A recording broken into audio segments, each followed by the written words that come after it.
Krásné dobré odpoledne, vážené dámy a pánové, vítám vás u slavnostního otevření rekonstrukce Husího parku.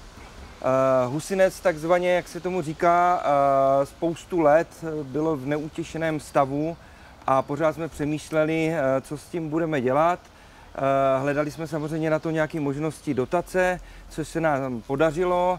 A hlavně kolega místostarosta Peťa Novotný, který má na to největší zásluhy a bohužel se z dnešního dne omlouvá, tak vlastně vyprojektoval vlastně tuto rekonstrukci. Původní projekt byl takový, že zde měly být dřevěná mola, která by byla vlastně taková oddychová a pro rybáře, ale bohužel Povodí Moravy nám je z projektu vyřadilo a nepovolilo, takže jsme si museli poradit i bez toho. Nakonec vznikl vlastně tato krásná rekonstrukce. Na poslední chvíli se nám tady podařilo vybudovat i petangové hřiště, takže se bude moct tady kdokoliv přijít zahrát petang. Vybudovali jsme tady zde nový chodník, přidali jsme lavičky, koše, osvětlení a samozřejmě bude na to dohlížet i kamerový systém. Takže doufám, že se to všem bude líbit, že si to občané nejenom Bílovic, ale třeba i okolních obcí užijí procházky a že všichni budou spokojeni. A já bych ještě chtěl poděkovat samozřejmě za podporu finanční vlastně MASce, neboli pak dotace z MMR.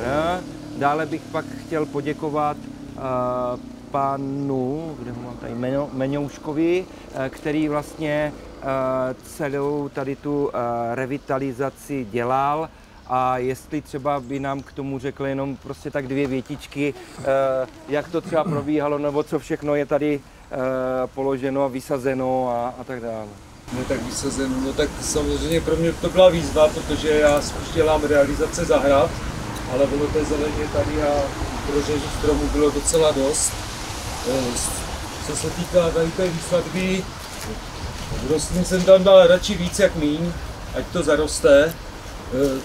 Tohle z toho jsem víceméně navíc všechno vykácel a ty nálety dal pryč.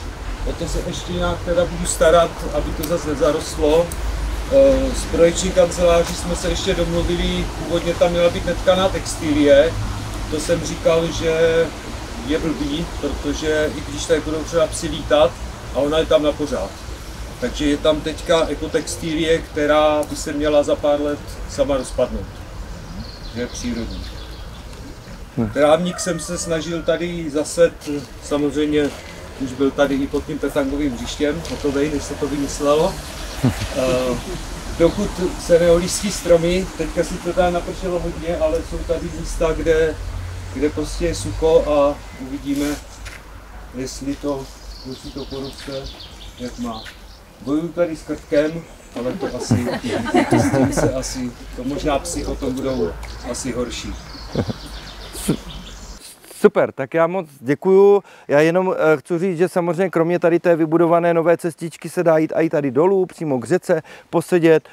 Jsou tady odpočinkové takové kameny, takže doufám, že to budou využívat i rybáři a třeba seniori na odpočinek.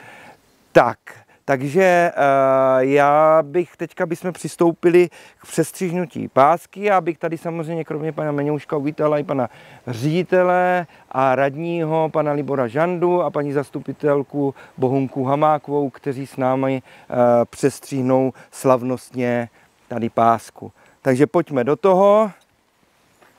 Takže otevíráme slavnostně rekonstrukci Husího parku.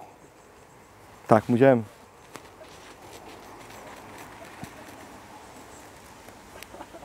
Tak, na zdraví, na zdraví. Na zdraví. Bez ťukání, jo? Cink. Málo.